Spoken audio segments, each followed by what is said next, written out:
नमस्कार सबैजनालाई मेरो अर्को भिडियोमा तपाईहरुलाई स्वागत छ। आज हामीसँग एकजना दाइ हाम्रो साथी हुनुहुन्छ। एकजना उहाँसँग केही कुराहरु गर्ने छौं हामी। हाम्रो क्रोएसियाको अहिलेको हालको अवस्था बारे, हाम्रो कामदारहरुको अवस्था के छ, नेपालीहरुको भिजा कति लागिराछ, यी सबै कुराहरु उहाँ हामी भन्दा धेरै अगाडि पनि आउनु भयो क्रोएसिया भन्दाले सेन्जन हुनु भन्दा पहिले आउनु भयो हजुर हैन? त्यही भएर उहाँलाई धेरै कुरा थाहा छ। हजुरलाई स्वागत छ मेरो च्यानलमा। हजुर नमस्कार, मेरो नाम चाहिँ रमेश खड्का। म हाल क्रोएसिया रिएकामा छु। स्पेसल्ली अब थ्याङ्क यू भन्न चाहन्छु हाम्रो साथी जसले एउटा केही कुराहरू सेयर गर्ने अवसर दिनुभयो। म विगत 4 वर्षदेखि चाहिँ यो ठाउँमा छु। यस्तै चलिरहेछ काम। हजुर, अनि अहिले हाम्रो यो जो नयाँ नियमहरू क्रोएसियाले गर्यो नि, पारित गर्यो, यो सम्बन्धीको हजुरलाई के जानकारी? खासमा त अब पहिला जुन अब युरोपियन सेन्जन जोनमा हुनुभन्दा पहिला र अहिलेको अवस्थामा चाहिँ फरक छ। जुन हाम्रो रुल्स रेगुलेसनमा पनि अनि भिजा प्रोसेसिङ अब प्रक्रियाहरुमा पनि फरक छ। पहिलाको कुरा गर्नुहुन्थ्यो भने अब होटलले डाइरेक्टली रूपमा पनि अनि एजेन्सीको थ्रुले पनि भिजा दिने अनि इम्प्लोयरलाई अब एजको हदबन्दी चाहिँ थिएन। अबको दिनदेखि चाहिँ हजुरको अब त्यही अनुसारको डकुमेन्ट, त्यही अनुसारको एज लाइक 25 बिलो उहाँहरूलाई चाहिँ अप्ठ्यारो हुने। अनि जस्तै अब भिजा प्रोसेसिङको लागि पनि एउटा गभर्नमेन्टले नै तोकेको एजेन्सी निर्माण गर्ने युरोपियन कन्ट्रीहरू अरूमा जस्तै भनेर चाहिँ यो रुल्स आइरहेछ। अनि अहिले हालसालको कुरा गर्दाखेरि चाहिँ अब न्यू इयरबाट चाहिँ अब त्यही 3 इयर्स यदि कम्पनीले चाह्यो भने 3 वर्षसम्मको चाहिँ अब रेसिडेन्ट पर्मिट जारी गर्न सकिने भनेर चाहिँ गभर्नमेन्टले चाहिँ अब रुल्स ल्याएको छ। अब यो कसै अब एप्लाई हुन्छ हैन, यसलाई कसरी अब यस कार्यान्वयन हुन्छ भन्ने कुरा अब यही भर पर्छ। 1 वर्षदेखि 3 वर्ष भने हो नि? 3 वर्ष के भनेको? हजुर, यो चाहिँ अब सुरुमा हाम्रो 12 महिनाको थियो, 1 वर्षको थियो भने अहिले चाहिँ यदि अब 3 वर्षको भयो भने यदि कम्पनीले त्यही अनुसारको ट्रस्ट अब कामदारहरूलाई चाहिँ गर्यो भने 3 वर्षसम्मको पनि अब एउटा कार्य अनुमति दिने, एउटा बस्नको लागि, काम गर्नको लागि एउटा चाहिँ अनुरोध गर्न सक्छ भन्ने कुरा चाहिँ त्यो रुल्समा छ।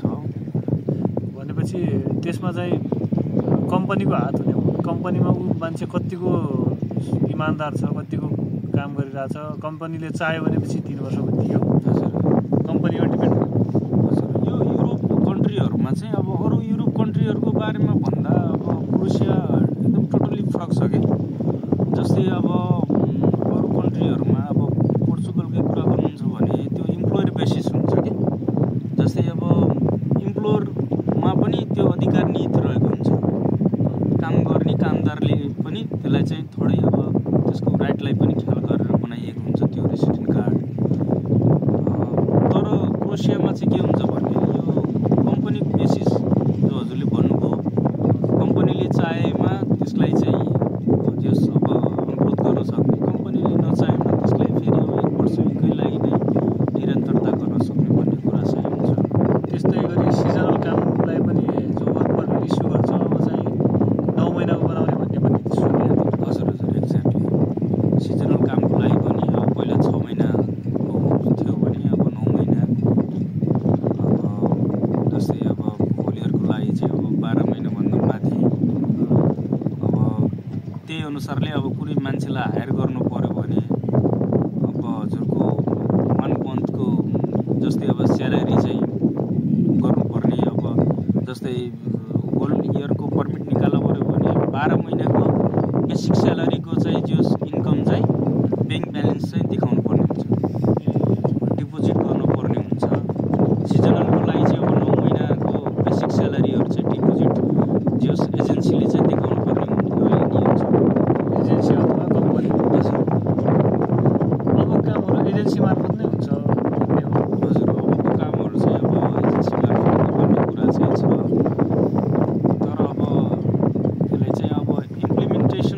कुराहरू चाहिँ अब त्यो सरकारमा अनि कम्पनीमा चाहिँ अब निहित छ। रुल्सहरू त अब यो ठाउँमा आएकै छ, व्यक्तिको प्रयोग भएको छ भन्ने कुरा पनि हो।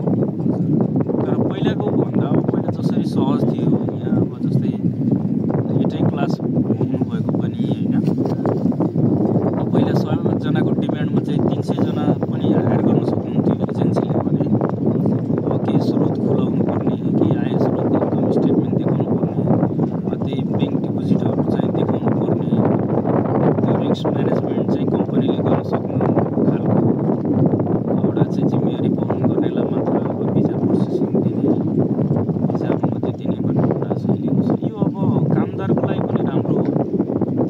अर्को चाहिँ जो क्रोसियामा रहनुभएको अनइम्प्लोयरहरूलाई पनि एउटा राम्रो पक्ष मान्छु म। एकदम हजुर, यो सबैको लागि राम्रो कुरा हो। हजुर, भन्नाले अहिलेसम्म के भइरहेको थियो भने वर्क पर्मिटहरू खरिद नै भइरहेको थियो। एकदम एक्ज्याक्टली। यता काम थिएन तर वर्क पर्मिट इस्यु भएर धेरैजनाले दुःख पाउनु भएको थियो। हजुर, अब चाहिँ त्यो हुँदैन, फिक्स मान्छे आउँछन्, हजुर, फिक्स काम हुन्छ भनेपछि अब हाम्रो नेपाली दाजुभाइहरू पनि ठगिनबाट बस्नुहुन्छ कि लागु भयो भने सबैको लागि राम्रै। सुरुमा अब मेरो आफ्नै अब अरूभन्दा पनि आफ्नो पर्सनल भ्यू हो। अब मेरो व्यक्तिगत एउटा एक्सपिरियन्सलाई गर्नु भने फर्स्टमा चाहिँ म जब आएँ नि, क्रोसियाको मेरो अनुभव लागेको थियो। हामीले अब नेपालकै अब कुरा गरौँ भने अब 8 लाख 9 लाख चाहिँ हामीले खर्च गरियो, त्यहाँ पनि एजेन्सीबाट आइयो। अनि त्यसपछि जसरी अब म जाग्रेब आएँ, जाग्रेबबाट पनि अब मलाई थाहा थिएन कि सिजनल 4 महिनाको हुन्छ अनि काम छोड्नुपर्छ। अनि काम खोज्नको लागि पनि एजेन्सी हुनुपर्ने रहेछ।